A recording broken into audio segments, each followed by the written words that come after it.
Oke, bertemu lagi di cerita horor seru. Kali ini saya akan lanjutkan cerita penampakan genderuwo yang menyerupai suamiku part 2. Oke. Sekitar setahun telah berlalu. Sejak kejadian itu, aku selalu berpesan kepada suamiku untuk selalu menyempatkan diri mengirim pesan singkat apabila kiranya dia pulang terlambat atau bahkan tidak pulang. Dari jarak waktu setahun itu, berbagai kejadian mistis seringkali aku alami. Bukan hanya pada waktu setahun itu saja. Hampir setiap hari sejak usia anakku beranjak 5 bulan, aku sudah mulai dinampakkan wujud-wujud yang tak seharusnya terlihat. Mulai dari kuntilanak, hantu tanpa badan, atau kuyang, dan lain-lain.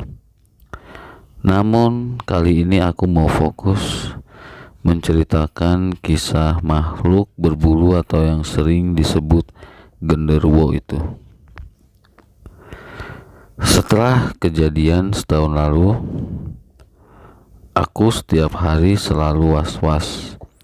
Sebelum tidur, aku bahkan selalu menyempatkan berdoa dan membaca ayat-ayat yang biasa dibaca untuk mengusir jin-jin. Tapi entah kenapa, karena mungkin aku anggap kejadian itu udah lama, sehingga aku hampir lengah.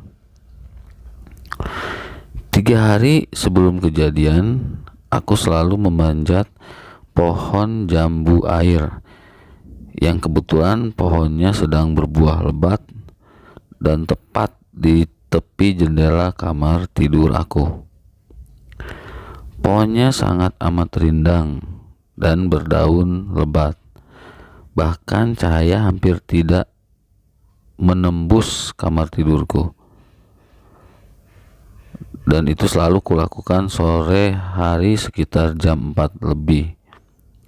Tujuannya supaya tidak terkena trik waktu lagi memanjat pohon.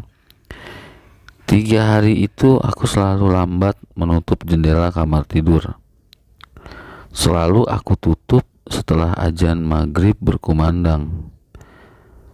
Kebetulan musola di tempatku tak jauh dari rumah, hanya berjarak 1 rumah. Sudah pasti suaranya akan sangat jelas. 3 hari sebelum kejadian, entah kenapa bawaannya aku suka marah-marah dan merasa emosian. Hampir tidak sengaja aku bertengkar kecil dengan suamiku di malam ketiganya. Malam itu seperti biasa tidak ada yang ganjil. Aku berbaring merebahkan badan sambil sesekali memeluk anakku yang kala itu sedang tidur pulas di sisi antara aku dan suamiku. Dan tidak jarang aku selalu melirik suamiku yang sedang sibuk sama HP-nya di pojokan tempat tidur. Dan akhirnya aku mampu memejamkan mata. Sebelum aku tidur, biasanya aku selalu menyempatkan untuk melihat jam di handphoneku. Aku berkata dalam hati, "Oke, sekarang sudah jam 9. Berarti besok bisa bangun lebih awal." Sambil memalingkan badan membelakangi suamiku yang tadi sibuk dengan HP-nya. Maklum sedang marahan, pikir aku lagi. Mataku pun terpejam sendiri dan tertidur. Di tengah malam sekitar jam 1, aku terbangun sebentar kulihat suamiku sudah tidur pulas. Begitu juga anakku. Dan akhirnya aku memutuskan untuk meneruskan tidur yang sempat terjaga akibat gigitan nyamuk. Begitu mata sudah mulai tertutup, tiba-tiba ada sepasang tangan memegang tangan dan bahuku dari belakang. Ya, aku kira itu suamiku yang sudah mulai mau minta maaf. Aku biarkan saja tanpa membuka mata. Dan tangan itu lagi-lagi menyentuh tangan kananku yang sebelahnya. Aku sudah mulai merasakan ada yang tidak beres. Masa iya tubuh suamiku wangi kemenyan dan sesekali berbau kotoran ayam.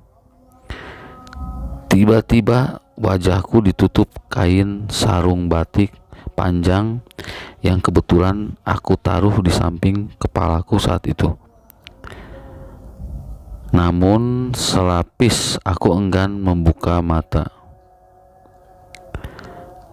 Seketika tubuhku mulai kaku, bibirku tidak dapat berkata apa-apa. Aku memaksa membuka mata yang kala itu wajahku ditutupi kain batik olehnya. Tapi masih bisa terlihat dari dalam kain. Dan alangkah terkejutnya ketika aku membuka mata. Aku melihat sosok makhluk berbulu sedang menghimpit tubuhku. Bentuknya seperti kera besar dengan mata merah dan telinga lebar. Punya sepasang taring yang bahkan sampai ke telinga kiri kanannya. Aku terus berusaha melepaskan diri. Aku membaca ayat-ayat apa saja yang bisa kubaca, sambil menoleh ke arah suami dan anakku yang sedang tertidur pulas. Aku meminta tolong karena dada sesak, hampir kehilangan nafas karena dihimpit makhluk yang bahkan besarnya tidak bisa kalian bayangkan. Aku cuma bisa berdoa dalam hati, ya Allah, selamatkanlah aku. Itulah yang selalu kuucapkan. Dan membaca ayat kursi yang entah berapa kali aku baca. Akhirnya tubuhku terasa tidak ada beban lagi. Dan aku masih memberanikan membuka mata di balik kain itu. Kali ini aku sudah bisa menggerakkan tubuhku. Sambil menangis ketakutan, aku duduk di kepala tempat tidur dengan menggigil dan wajahku pucat serta keringat bercucuran. Masih kulihat anak dan suamiku yang kala itu masih saja tertidur tanpa tahu kejadian apa yang baru saja aku alami. Hingga sampailah pukul 3 pagi aku mulai merebahkan tubuh lagi. Sesekali kulirik kanan dan kiri, takut-takut kalau makhluk tadi menampakkan diri lagi. Aku menyembunyikan wajahku di dalam selimut, dan akhirnya aku dibangunkan dengan suara azan subuh yang merdu di telingaku. Aku menyempatkan diri untuk sholat subuh dan disusul suamiku. Setelah malam itu, aku belum berani menceritakan kepada suamiku dan keluargaku.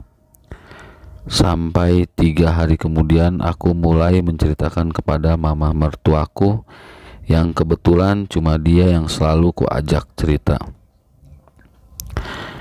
Dan beliau menyarankan untuk aku diobati oleh orang pintar. Dan suamiku pun akhirnya kuceritakan. Setelah mencari-cari, akhirnya ketemu orang yang bisa mengobati dari gangguan makhluk halus, yang tidak lain adalah sepupu dari suamiku sendiri yang akan datang dari Kepulauan Natuna. Oke kawan-kawan, mungkin sampai di sini part 2-nya. Kita akan sambung di part 3. Oke, sampai ketemu di part 3. Terima kasih.